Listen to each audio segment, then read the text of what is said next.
Dia das Mães. Sim, minha querida. Isso também será diferente. Não vai poder fazer nada. Mas nós não podemos deixar as nossas mamães.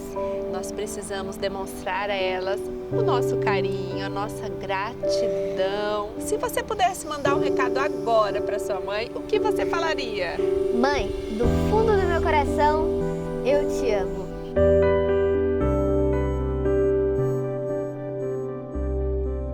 É preciso Unir os corações.